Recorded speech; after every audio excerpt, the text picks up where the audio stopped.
Hello, today I want to talk about taxes and how different accounts are taxed, okay? We talk a lot about taxes, we talk a lot about investing, TSP, Roth IRA, whatever it may be. But how do the taxes work on those different accounts? And that's something that's really important to know, and that has a lot to do with what we invest in, right? We invest in an IRA or a Roth IRA or TSP or Roth TSP because of the tax benefits we get with those. Now, we also have the 5% matching within TSP, so that plays a part as well. But outside of that 5% matching, what should we invest in? Okay, and to figure that out, you're going to have to know how each of these accounts are taxed. Okay, so let's just go through each of the different common retirement accounts and talk about how they're taxed. Okay, so let's start right here with tax deferred. Okay, this is the most common for people that are working. Okay, tax deferred means you don't pay taxes today and you pay taxes later. All right, so TSP is your most common. TSP, 401k, IRA. Okay, each of these three accounts, you're not taxed today. And that's assuming it's a tax deductible IRA. But each of those accounts, you make your contributions, then you pay taxes on your paycheck, okay? So that money is never taxed. So what happens then when money comes out of those accounts? It's 100% taxable, okay? So some characteristics of tax deferred are it grows tax-free. And tax-free is tough. I'm going to say tax deferred. I don't want to confuse anybody here. But you don't pay taxes while it grows. All right? So it grows tax deferred. Then when it comes out, so I'm going to use arrow button here for coming out, it is taxable. All right, 100% taxable. Okay, and when you take money out, you have RMDs. Okay, required minimum distributions. So you are forced to take money out at specific ages. Okay, so once you hit 72, you have to start taking distributions out of those accounts. Okay, unless you're still working, you've got to take distributions, and you have to take those every year. All right, now tax-free. What are our tax-free accounts? So most common, Roth IRA, Roth TSP. Okay, some people will put, I'm not even going to put that in there. Some people will talk about life insurance being tax-free too, and it's kind of, it can be. Annuities, deferred annuities are something that could fall over here in the tax deferred as well. But for tax-free, Roth IRA, Roth TSP, Roth 401k.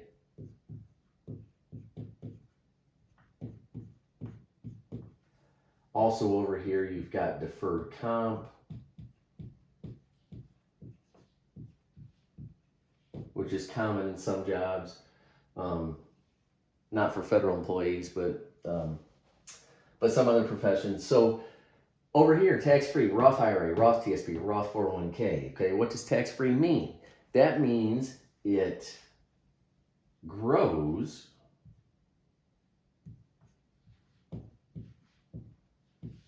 tax-free. When it comes out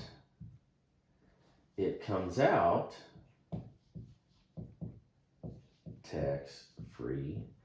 Now, and when I'm saying tax-free, I'm talking income tax-free. Okay, estate taxes is a whole nother thing which could affect all of this, but most federal employees I talk to don't have to worry about that. So when money comes out, it comes out income tax-free. What about when money goes in?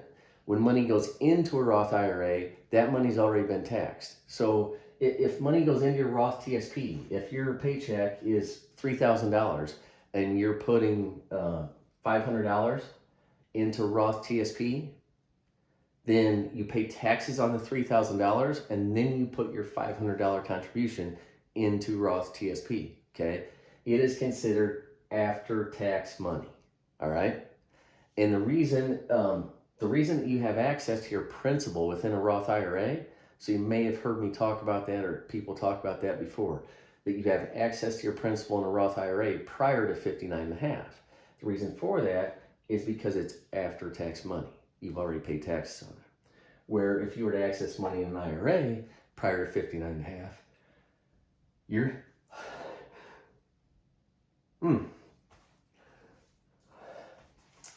it's not going to happen. So I had to sneeze. If you take money out of an IRA prior to 59.5, you're going to have a 10% penalty, and you're going to have to pay taxes on what you take out. Okay, so gross tax, it goes in after tax, gross tax free, comes out tax free. And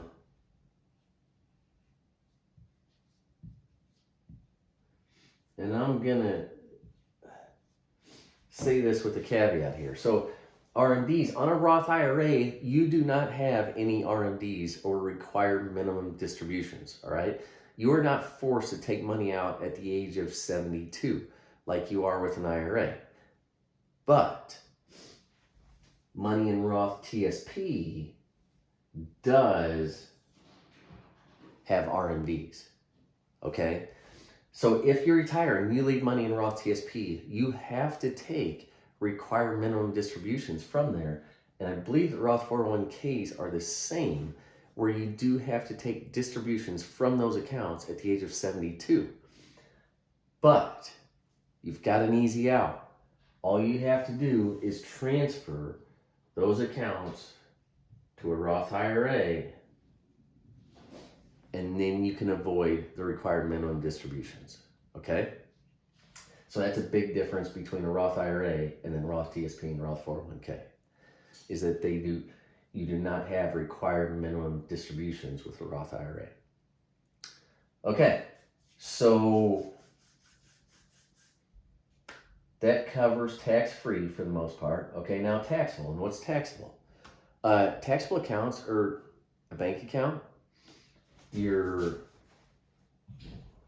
let's see, bank account here, brokerage account. Okay, so this is an account that you just have a savings account at the bank. If you make interest there, you pay taxes. If you have a brokerage account, you set up a brokerage account at TD Ameritrade and you invest in stocks, bonds, mutual funds, ETFs. That's money that is taxed as it grows.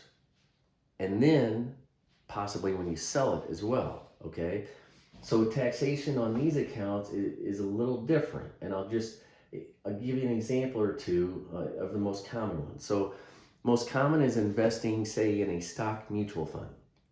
If you buy that mutual fund for $10 a share, as long as you hold it for 12 months or longer, then you pay long-term capital gains taxes on the gains, okay? So in other words, you hold it for 5 years and it goes from $10 a share to $17 a share. That $7 difference, that you're gonna pay long-term capital gains tax on, all right? And long-term capital gains taxes are lower than income taxes, all right? So that's a benefit to you. And long-term capital gains taxes, the standard is 15%. However, if you're in the 12% tax bracket, then you would pay 0% on long-term capital gains. And then if you're in a really high tax bracket, you could pay 20% on capital gains tax, capital gains. Then there's an additional 3.8% if you get into higher people with higher income as well that could come into play. But generally speaking, 0, 15, 20. All right. Now, that mutual fund also probably pays dividends. Okay, it'll pay dividends throughout the year, which is a way that a company has earnings. It's a way of them paying their earnings out to shareholders. Okay. those are taxed at 15% as well. Now, bank accounts. So something like a CD or something like just standard savings account or a bond. Those all pay interest, okay? Interest is taxed as ordinary income, okay? So then you're just gonna figure out what your tax bracket you're in, 12, 22, 24, 32. That is the amount of taxation that you are gonna pay on interest from those accounts, okay? So, quick summary. This is tax, and which is, so summary real quick. You've got your TSP and IRAs, 401k here, okay? Those are your three most common ones. You put money in there before you pay taxes. The money grows, your money grows tax deferred. You don't pay any taxes while it's growing. Then when you take money out, it's taxed. Then when it passes on to beneficiaries, it's taxed, okay? Tax-free is your Roth IRA and Roth TSP, Roth 401k, okay? That money you contribute after taxes, then the money grows income tax-free, and then it comes out income tax-free, and then it passes on to beneficiaries income tax-free, okay? No RMDs on a Roth IRA, but you do have them on Roth TSP, Roth 401k. Taxable accounts, most common ones, bank account, brokerage account, your general investment account. That investments there, you pay taxes typically as the money grows or when you sell shares, okay? And depending on what it is that you hold, you could pay long-term capital gains, or you could end up paying regular taxable, it could be regular taxable income on things like interest, all right? Now, which is best? I don't know. And that's maybe a conversation for another day, but having, one thing that may benefit you is having a mix of all three by the time you get to retirement, okay? This is money you have access to at any time. This is money that if it's in a Roth IRA, you have access to the contributions at any time without penalty. The interest or earnings, you have to wait 5 years and you have to wait until you're 59 and a half, okay? This money here, you don't have access to until you're 59 and a half, or if you retire, or if you meet specific retirement requirements, like you're a law enforcement officer, you retire at the age of 50, then you have access to your TSP. But yet, everything else, your IRA, you got to wait until 59 and a half. Otherwise, if you're a regular federal employee, if you retire at, like MRA, age 57, you have access to your TSP right away, where you have to wait for an IRA, you have to wait for your Roth IRA. So access to money is different as well. Taxable account, you have access to that money at all times. That's why it may not be a bad idea for everybody to have some taxable money, okay? If you ever have an emergency, you need access to funds, these are funds you always have access to. You can take a loan out against these, you can take your principal out here against your Roth IRA, or a loan against those. So that's quite a bit of information about taxation, your most common accounts, how each of them are taxed. Think about those a little bit and try and figure out what is best for you, what the best fit for you is.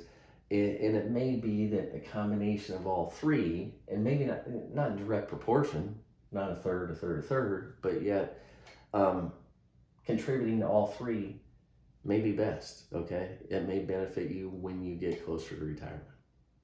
All right, thanks guys.